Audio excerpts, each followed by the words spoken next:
Hi, this is Dr. MJ coming to you from beautiful Boston, Massachusetts. This is the Women in Dentistry podcast, where we feature women in dentistry making waves and leading the industry through the next decade. I am your host, Dr. Mary Jane Hanlon, a former dental assistant, dental hygienist, and now dentist.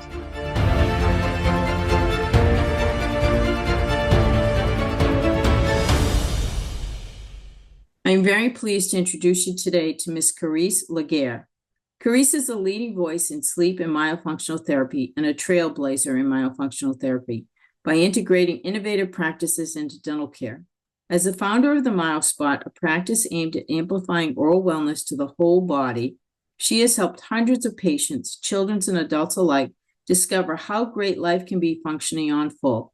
As the president of the International Association of Airway Hygienists, she champions airway health and holistic wellness. An esteemed educator with several years' experience lecturing for airway organizations, Karese empowers dental professionals through her extensive knowledge and dedication to advancing the field. It is now my pleasure to bring you to my interview with Ms. Karese Laguerre. Karese, I am so happy to have you on the show today. Just letting the audience know that we did have a little technical difficulty yesterday, so this is a do-over, but you know, those things happen. We're natural, we're human, and we're not perfect. So exactly. I want to thank you again for your time and coming to be on the show again today. So please, without any further ado, just introduce us to you and what you do and what your journey in dentistry has been. Well, thank you for having me. I'm super happy to be here. I am a myofunctional therapist, and I do that full time. I am licensed as a registered dental hygienist in 2 states, New Jersey and Florida. So that's where I really got my start before I became myofunctional therapy full time.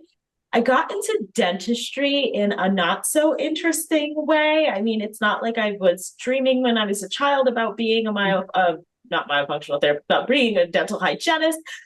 It was essentially me becoming a teen mom that led me into dentistry. So 2 weeks shy of me turning 19, I had my first child, and that kind of took everything for a loop.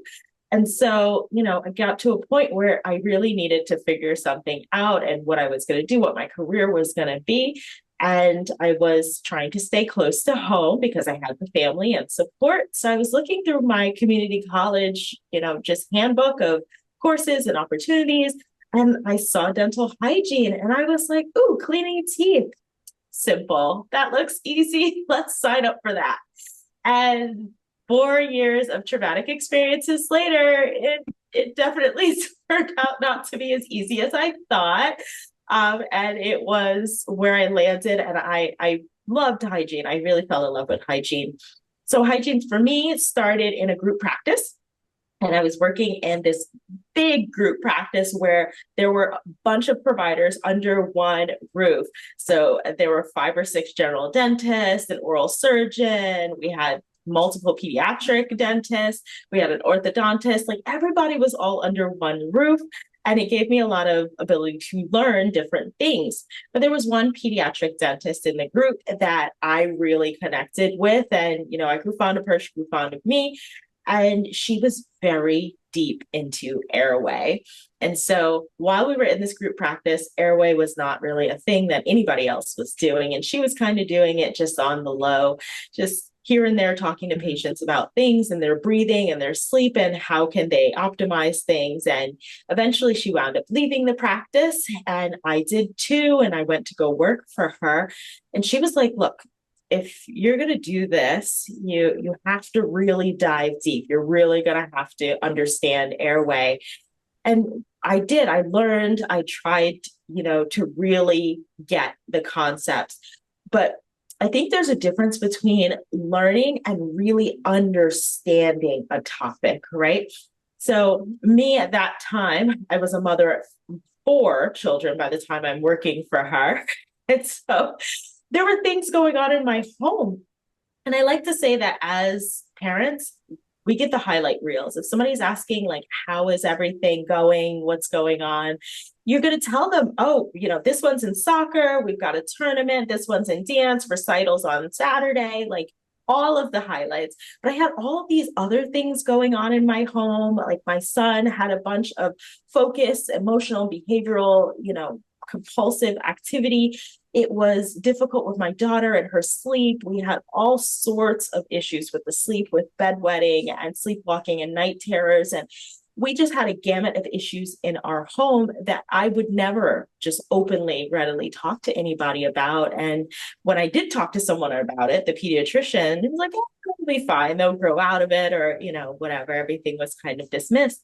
But it took this amazing pediatric dentist that I was working with to really connect the dots with all the things that I was learning about airway, and that this stuff was manifesting in my home and that it was right under my nose every single day. So it's not just the people in the chair, it's affecting me too.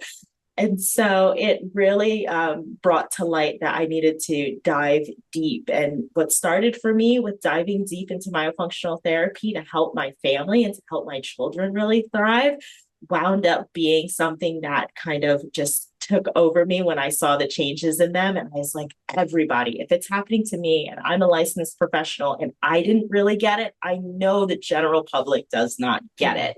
And so I've got to dive deep. And that's where I kind of started to make my transition from hygiene into myofunctional therapy full time. And that's where I'm at now. So that's outstanding. So you're practicing 5 days a week, 4 days a week, whatever it is, just in myofunctional therapy. Yes, only myofunctional therapy, Wow. no dentistry at all. So I'm sure there's a lot of people out in the audience who would like to go down that path because you have a lot more flexibility when you can make your own schedule. It's kind of like when, as a dentist, I go in and if I need to take a week's vacation, I just block off my schedule. So same sort of thing for you. If you're taking a week vacation, and like you said, you're licensed in Florida and in New Jersey. Yes. So you can go to New Jersey anytime and do your work up there and then come back. Is that correct? Absolutely. And I actually do that. So I practice between both states for the myofunctional therapy as well. I go back all the time. Every couple of weeks, I'm in New Jersey. Wow. Now you must be licensed in both states, correct? Yes. Wow. Very good. Okay, so I want to go back just for a second because how was it having children going through hygiene school? Oh my goodness. It was rough. Because I know there's somebody out there that is thinking, I can't do this because I have kids. And I'll just share with you, my daughter was 5 when I started dental school. So you can't say you can't do something. You can do it. You just have to work out how. And so share with the audience, how did you work that out, and what made the biggest difference with you going back to school with a child or 2 children? The support is the only way that it happens. I don't think I would have been able, because I was not able to work while I was doing hygiene school. So I don't think I would have been able to work and do daycare and so forth. That way I would have had coverage for childcare. So it was really having that supportive system around me, having my husband, having my family who were willing to come in and to pick up the pieces. And then, there's so much studying and all these clinic hours and a lot that you have to put into it. And so it was a lot of other people really taking the reins and helping to support me along that journey. I could not have done it alone. So true. So true. It takes a village, right? I mean, Absolutely. it literally did. I had somebody every single day, a different person every day taking my daughter. And, I remember one day getting through the first series of exams, and I'm sure you might have a similar experience. And I said, okay, I've either made the biggest mistake of my life or something's got to change. And I remember failing 2 out of 4 exams, my first set of exams in dental school. And I was like, oh my gosh, I maybe I can't do this. But I said, nope, something's got to change. So, I went from the mom that did everything to the wife and mother who said, okay, it's your turn. I got to go for 4 years and I'll see you on the flip side. Basically, my husband did all of the running around that I used to do. And, it was an amazing 4-year ride because, we worked together as a team to get it done. which was nice. Absolutely. It makes you stronger. I have to say, though, as a mom, I'm sure for you, it may have been similar. It was the hardest thing, just letting go and saying, okay, you take over everything. I felt a little bit of that guilt. We all get mom guilt. Mom guilt is the worst. Exactly. But I will tell you that my experience with my daughter was it's important to realize that they watch you like a hawk. They don't sometimes listen to what you say, but they watch what you do. And I know to this day that my daughter is extremely successful, and it's partly because she watched me do something that was hard when in her younger years. Never once did I have to tell her to study. Never once did I force her to do her homework. She did it automatically every day as soon as she got home from school, and then she could play. She would not allow herself to go out and play. And it was a good friend of mine that taught her that. I didn't teach her that, but because she spent time with this good friend and her children, that was her mission. That mom's mission was make sure you get your homework done because it's the most important thing. And then you can go out and play and spend the rest of the day doing whatever you want.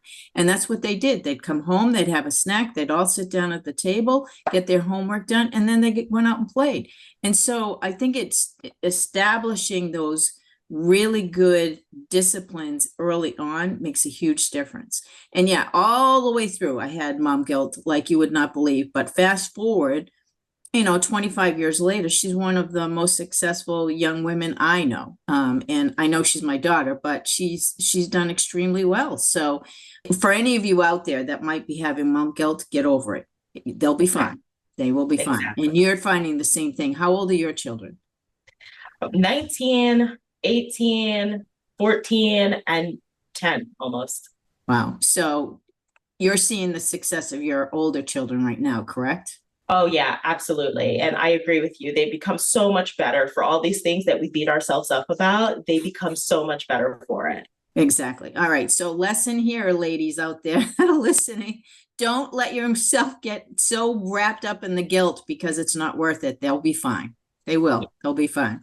Okay. So let's start with some more personal questions. Tell us a little bit about you and what is one thing people would be surprised to know about you? There's a lot of things I think people would be surprised to learn about me. I don't think I am who I project myself to be. But I would think that probably the most surprising thing is that I really like underground, really raw rap and hip hop. So my favorite artist is DMX, and nobody sees that coming all the time.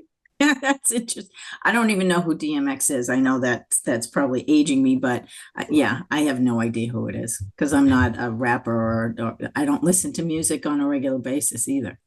Oh, that's interesting. Yeah. Music on a regular basis? No, I'm one of those people that will get in the car and listen to a book over radio or music any day. Oh, wow. Yeah. Wow. So I've always been that way.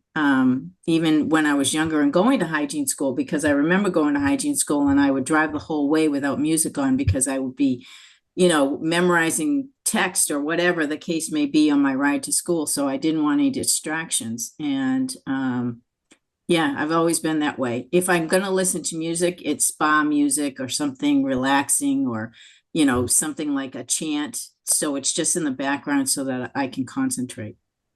Oh, I love that. I love that. It's just a quirky little thing. Anyway, so when you reflect back, you actually portray a lot of confidence when I'm talking with you. It's one of the first things I noticed about you.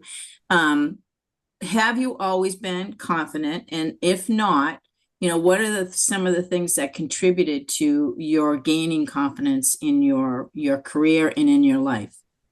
Yeah, I think that it's wonderful that I'm able to project that confidence. And I think that I absolutely am confident about what I know and what I'm passionate about. Myofunctional therapy is my jam. That's my purpose in life. And I guess that's where the confidence is coming from. But overall, I typically am just like everybody else. I'm always facing a little bit of imposter syndrome where you're always kind of wondering, hey, is anybody going to see that maybe I'm not 100% knowledgeable in all things. I have flaws.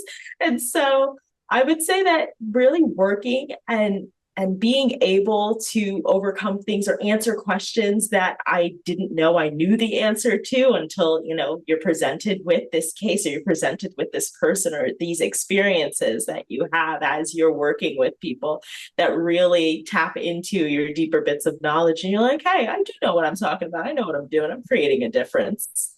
That's good. Now, is there any one or two people that you think really contributed to your success? Obviously, I would surmise that the pediatric dentist that led you into this is one of them. Absolutely. She is absolutely the person I credit with the whole reason why, one, my family and my children are so successful as they are today. But 100%, I wouldn't be where I am or anywhere, honestly, if it wasn't for my husband, all the support and him kind of pushing me through and allowing me to really grow and flourish in the way that I truly have. And having fantastic mentors, I think, is the very best thing. I've had numerous mentors, but I can credit a bunch of myofunctional therapists with my journey. Lois Laney, Paula Fabi, like really amazing mentors, I think, are what get you to the next step faster. I couldn't agree with you more. It's kind of like when you're coaching a team, right? You can't get to a national championship or world championship or the Olympics unless you have an amazing coach. So I think all of us, and I have coaches even to this day to help me with stuff that I'm working on because we're never really finished. So congratulations. That's great that you've had such great coaches. Do you still have a coach today, or are you not working with anybody? I always have a coach in one way or another. I try to mix it up so I don't keep the same coach for too long because, I think in order to grow, you need a lot of different influences. So I always have a coach. Yes. Couldn't agree more. Excellent. Excellent. All right. What is the one piece of advice that you have been given in your lifetime? The best piece of advice? Best advice ever is from my father. He always had this thing where there's a reason for everything. And so when I was young, I was always searching for whatever the reason was for anything, even the reason why I would do certain things the way that I would do them. Like, why am I, sleeping on this side of the bed? Like, what is it about this that, works for me? I don't know. Little random things like that started to kind of pique my curiosity when I was young. And then that's what really got me through a lot of what I do. You always have to be seeking what's the why, what's the root cause. It's a big part of what goes on in our daily lives in dentistry or myofunctional therapy. You're seeking to find solutions for things that commonly people don't have the answer for. It's so true because every day I go into an office and start my day thinking, what's on the schedule is going to be what's on the schedule. But people come in with problems all the time that they're looking for us to solve. And it's things I can't tell you the number of times the first time I've seen something, and I just look at it and look at the patient and say, well, I've never seen that before. But let's figure out how we're going to solve that, because what are you going to do? You have to solve the problem. They're having pain or they're in distress over something that's broken. And we may not have ever seen it before. There's not too many things now at this point in my career, but we may not have seen it before, but we have to solve the problem, right? Yeah, absolutely. And I love that transparency with you telling them, hey, I haven't seen this before, because I think people appreciate that. They like knowing, oh, okay, well, maybe this is something we can figure out together. And it kind of more of a bond between you and the patient. It usually does. And I think that it opens up the line of communications. Like, okay, I can start asking them questions about what are your habits? What are you doing on a regular basis? Because I just, I'm trying to solve the problem. Interesting conversations occur because of that, for sure. Absolutely. All right. Who in dentistry inspires you the most? So many people, a lot of them are women. I am absolutely inspired and I'm aspiring to Hazel Glasper. She's wonderful. Wonderful energy. She is absolutely amazing, super intelligent, very well spoken. Hazel Glasper is phenomenal. Her Lois Laney, who's a hygienist who practices in healthcare more often now than, any sort of hygiene. And I am just really inspired by their intelligence, the way they practice. And there are a number of women. Anne Duffy, I think, is she's the fabulous. best person in the world.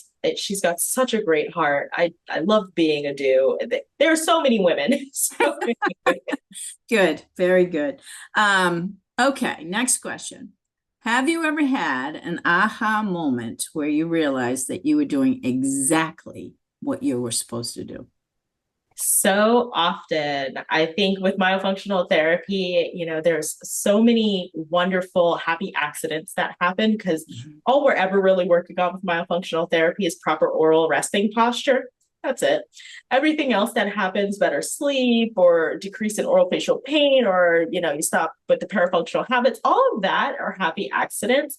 And so, seeing the transformations for people is absolutely the biggest thing for me. If I have to pick one moment, it's always this mom who shared with me this photo that meant so much to her. So we were working with her 5-year-old daughter, and she had a lot of various concerns with sleep and speech and so forth, but we were really working on the myofunctional therapy. And underneath the guise of the myofunctional therapy, she had never seen her daughter smile. She had a bunch of pictures of her from pre-K and pre-K and daycare and so forth, and like no smiles in any of these pictures. And when she took her kindergarten school photo, we had just been working together for, the first couple of sessions.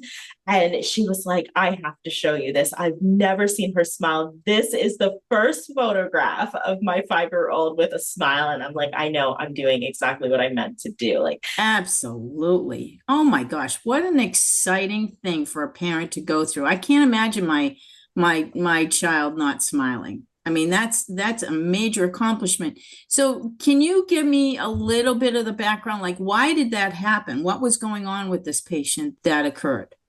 So there's a number of things that happen with the soft tissue functions and patterns that happen with the musculature in the orofacial region. Oftentimes there's compensatory patterns. Some muscles start overdeveloping, you recruit other muscles, and then just things wind up not working the way that they should. So musculature is very dynamic. When you don't use it, sometimes you lose a little bit of it. And she just wasn't there with being able to adequately use all the muscles that go into a smile. And so we were really working hard on her orofacial skills as a whole, and it just came together. I wasn't intentionally trying to get her to smile. Yeah. But just by building the musculature and building the strength in those muscles, she was able to smile. Yes. Isn't that interesting that she did not have, because babies usually smile right from the very beginning. You always, you see them, they get happy and they're happy to see you and they're smiling.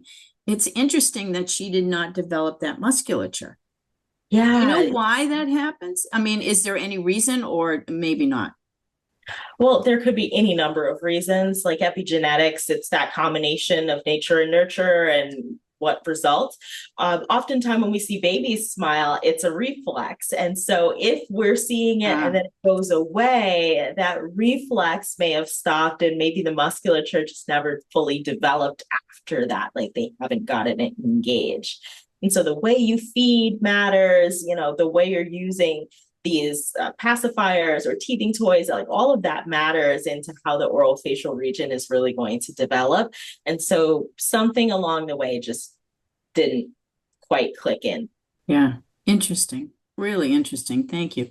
What obstacle or challenge have you had in your life that you're really proud that you overcame?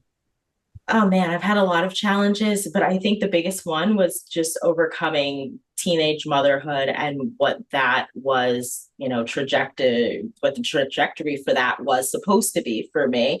If you look at the statistics, a lot of them maybe don't get to finish high school, get a GED, definitely very low rates of doing college and getting a degree afterwards. So the fact that I was able to do a degree and to become a licensed healthcare professional and then go on to now live what I'm doing with having my own practice and business and being able to do all that I do today, I I don't think 18-year-old me with a little baby could have ever envisioned this. I don't think anybody that sees an 18-year-old with a baby would have ever envisioned that they would become anything, to be honest. So I think that's the biggest challenge I've had to overcome. And I can't, again, reiterate the importance of having the support and that community behind me. I wouldn't have gotten any of this done without them. Congratulations. It is amazing that you beat all the odds. Yeah. So kudos to you. Pat yourself on the back, because really it is amazing that you beat the odds. I know that there's somebody else out there thinking the same thing. Oh my gosh, I'm never going to be able to do this, or I'm never going to be able to do that. You know, if you can find the right support system, and that might be finding, you know, somebody to just help. You know, I know that through many church organizations, there are a lot of older women who would love to just come and babysit kids because they have the time, right? And they don't need to get paid for it. They want to do it out of the kindness of their heart. So hopefully that will inspire somebody to keep on going and look for their support system. Absolutely. Yeah. All right. When you're having a tough day, how do you manage that? Is there anything that you do to help your energy level stay up and help yourself stay connected to what you're doing and happy? Because we know that when our vibration gets lowered or we start getting cranky, that negative things keep finding us, right? So the key is to stay as positive as possible, right? So how do you do that? Absolutely. I am a big proponent for taking a break. Sometimes you need to just step back from something. So if you feel like maybe you're working on something and it's just applying too much pressure, I step back, I take a step back, I put on some music, I change the energy and the vibe around me. A lot of times it's something more upbeat. I try to get invested. So I'll close my eyes, I will meditate, I might dance, I will really get into the music of what it is. 60 to 80 beats per minute is typically our heart rate. And so if you get just a little bit above that, so you're listening to something that's really got a beat and it's really moving, you're likely to kind of pick yourself up better. And so that's what I try to do, just deep dive into music that's going to lift me up. I should have you send me a dance playlist, because sometimes that would be nice to just do that. Is just put on some music and just, you know, nobody's watching, just dance, right? Sing at the top of your lungs. But I'm not one of those people that knows all the songs, so I'd have to go searching for them. So maybe I'll have you do that for me. Do you have a guilty pleasure or secret dream that you'd like to share with the audience? Oh, guilty pleasure is tough. I am big on, sweets. I don't like chocolate. Chocolate is not my jam. How could you not like chocolate? I'm like an alien, I guess. I don't know. I might be from some other planet. I hate chocolate. And I'm really not big on like candy, but I am like a big cookie and cake girl. Like I could eat that every single day. It's really, really bad. Like I love cake. So do you cook a lot? Do you bake a lot? I try not to. I used to do a lot of baking, and I would bake cupcakes, and every now and then I try to, space it out the time in between, but I used to do that every day. I used to be able, let's bake something so that we could eat it. There you go. Yeah, that's one of the reasons why I don't have it in the house, because I'd be eating it every day too. I'm not as much of a sugar fiend as I used to be, but I think we all grew up. I don't know about your mom, but my mom, it was like we had dessert every dinner, every day. And when I'd come home from school, she'd make us graham crackers with icing, chocolate icing in them, or vanilla icing in them. Oh my gosh, it was so bad for us, but they were yummy. So it was our snack after school. Oh, I love that. I had like the opposite experience where dessert was like a rare treat. And so I think that's why when it was finally like my household, my kitchen, I'm like, let's do it. Let's make a cake. That's great. That is really awesome. All right. So do you have a personal motto or mantra that you live by? I don't think that there's any one thing that I really live by.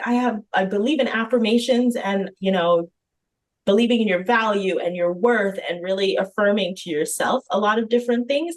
I don't think there's any one thing that I'm really holding on to every day. I think it's a bunch of different, whatever is going to work for me that day to just kind of keep me going as far as affirmations. No matter what it is, it's positive. Yeah. Yeah, perfect.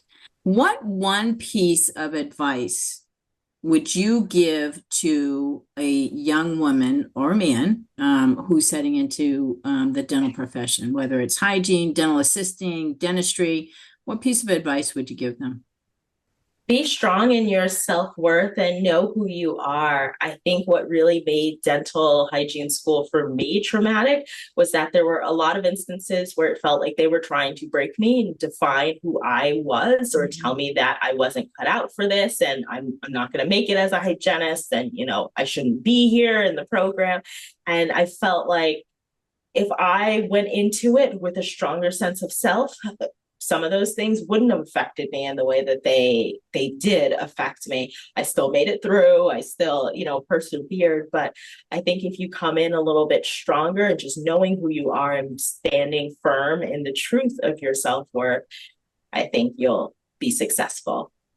Great advice. Now, I want to change the table a little bit. Yeah. Today, looking back on your 18-year-old self, what would you say to her? And how would you like to see her change a little bit? And what piece of advice would you give her to help her?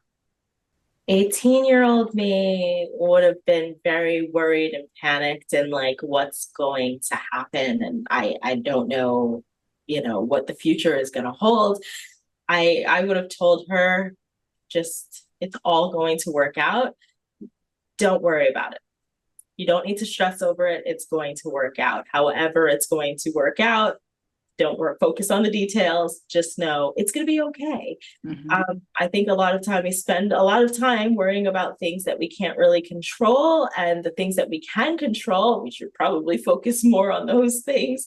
And everything just comes together in the way that it should. All things happen as they should. And so worry less. Great advice. Great advice. I can't tell you the number of times every week that I will go in, let's just say it's an extraction patient. I'll go in and I'll say, how you doing?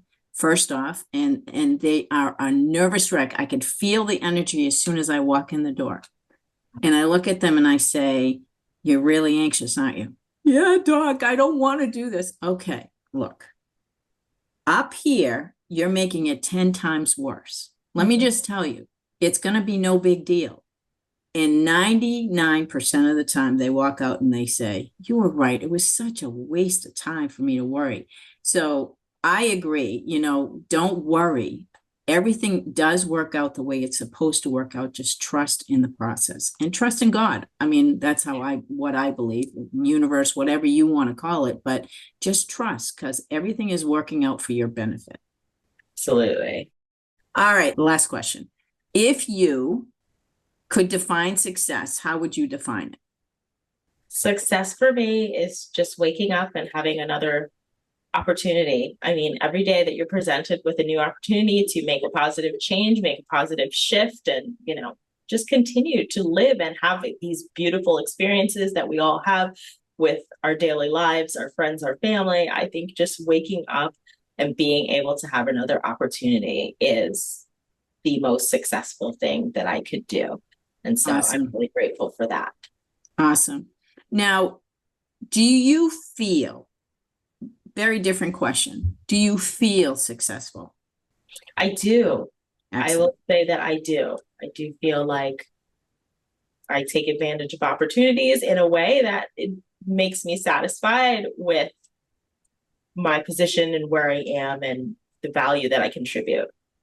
One of the things that I've observed with some of the students that I've worked with when I was at Tufts is, they are extremely bright and they get to school and they are doing well in school, but yet they don't feel like everything is going well. They feel like they're, not doing as well as they should. They don't have enough patience. They don't have enough this. They don't have enough that.